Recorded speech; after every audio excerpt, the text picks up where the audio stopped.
Cliffe Knechtle, Knechtle,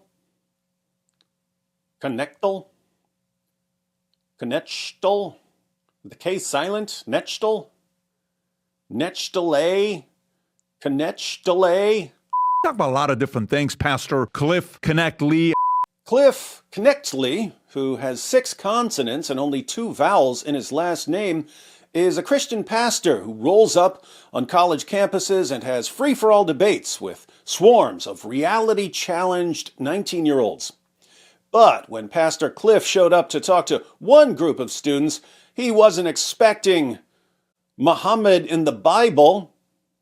I brought the evidence that Muhammad is mentioned in name in Hebrew in Solomon, Song of Solomon. And I simply wish of you to read it out loud. Muhammad was mentioned by name in Song of Solomon? Oh, I have got to hear this. Even though I've heard it 100 times before, and it keeps getting dumber every time I hear it. But I have here a verse in the Hebrew language. When it got written, okay, I don't know how to read, but there is... You don't know how to read it? I don't know, but I know the word is there. Read it out loud. All right. It says Muhammad. Here it is. I don't know how to read it, but I know the word is there. And how do you know? Because you studied Hebrew? No, because you watched some Ahmed Deedat and Zakir Naik videos and you believed what they said, not realizing that they're compulsive liars who would say absolutely anything to trick people into believing Muhammad was a prophet. Fine, I'll read the passage. Song of Solomon, chapter 5, verse 16. In Hebrew. No, I'm going to read it in English for you. No, it's not. You took the name. His mouth is sweetness itself. He is altogether lovely. This is my lover. This my friend, O daughters of Jerusalem. There is no mention of Muhammad in Song of Solomon, chapter 5, verse 16. Why does it say we kulu Muhammadim? Did you notice the butterfly landing on Cliffe's Bible as he was reading? His mouth is sweetness itself. He is altogether lovely.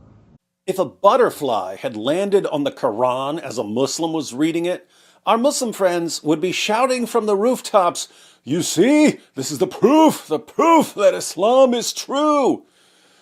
And as strange as that would be, I have to admit that it would be a much better argument than Muhammad in Song of Solomon 5:16.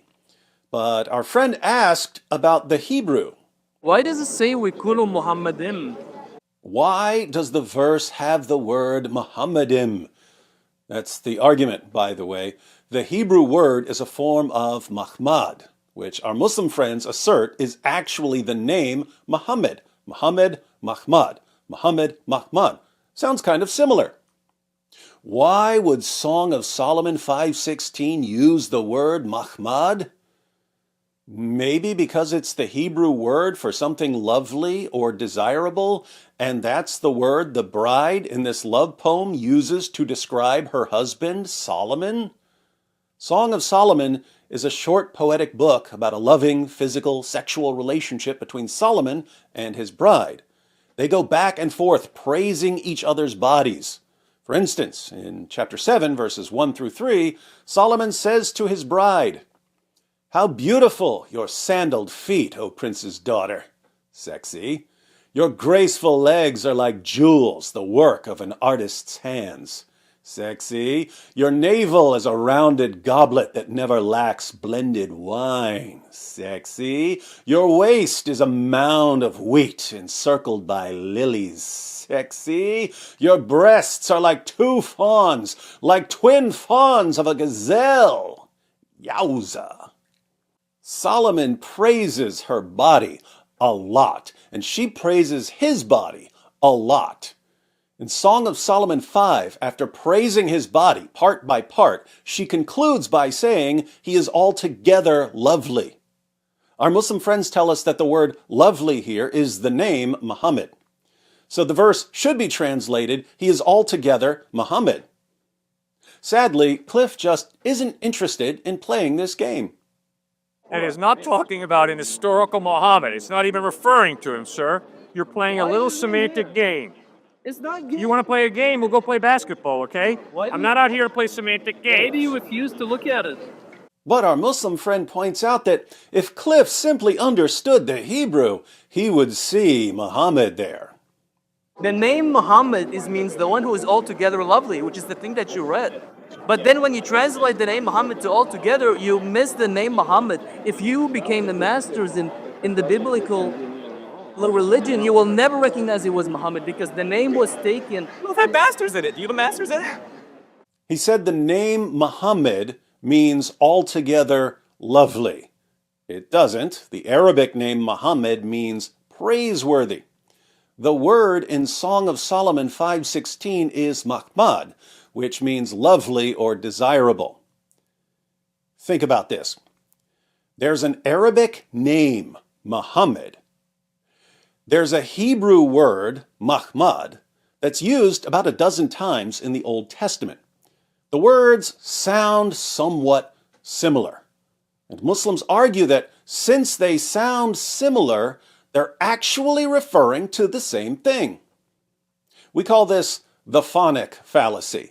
You commit the phonic fallacy when you say that two words in two different languages sound alike and therefore mean the same thing. Hebrew and Arabic are different languages. Our Muslim friends claim that since the word Mahmad sounds like the word Muhammad, it's really the same word. If that's their theory of language, we can prove all kinds of fun things about Islam.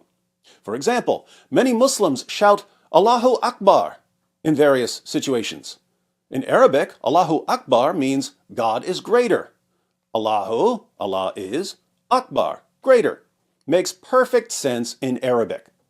But since our Muslim friends apparently believe that Hebrew and Arabic words that sound alike are really the same word, we can finally understand what Muslims are really saying when they shout Allahu Akbar. The Arabic word Akbar, meaning greater, sounds a lot like the Hebrew word Akhbar, which means mouse. So, according to our Muslim friends, when they shout Allahu Akbar, they're actually shouting Allah is a mouse. Now, if they don't want us to believe that they worship a mouse, they're going to have to drop the idea that a Hebrew word that sounds similar to an Arabic word must refer to the same thing. But if they drop that idea, there goes their argument from Song of Solomon 5:16. As Pastor Cliffe concludes, Muslims need to come up with something better than this. You've got to learn to defend your faith better than stringing some words that don't mean Muhammad and acting like they do. That's talking about a lover in a love poem, the Song of Solomon. Cliffe points out that Song of Solomon is a love poem.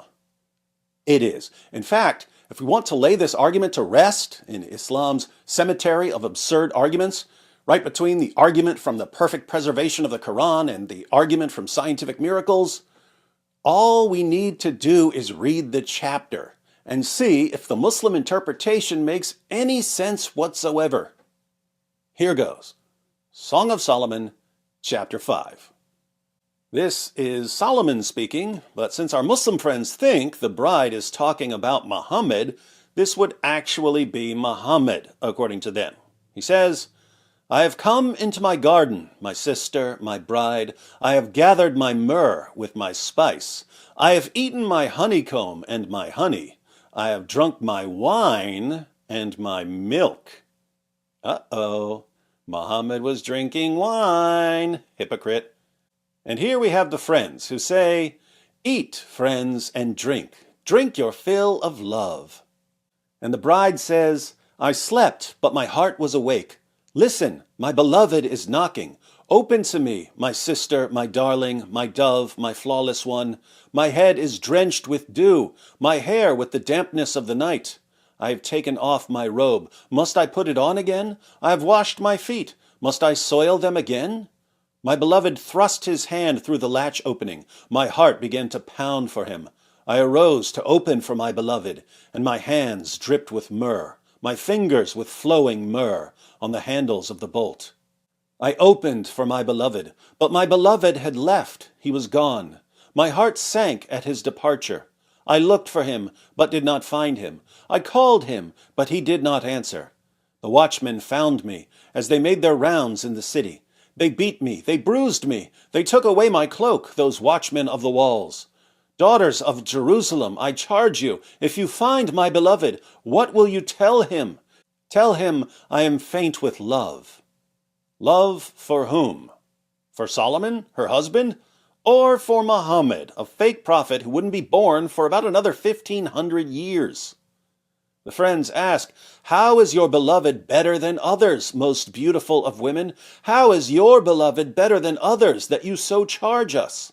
What makes your beloved so special? She replies, my beloved is radiant and ruddy, outstanding among 10,000. His head is purest gold, his hair is wavy and black as a raven. His eyes are like doves by the water streams, washed in milk, mounted like jewels. His cheeks are like beds of spice, yielding perfume. His lips are like lilies, dripping with myrrh. His arms are rods of gold set with topaz. His body is like polished ivory decorated with lapis lazuli.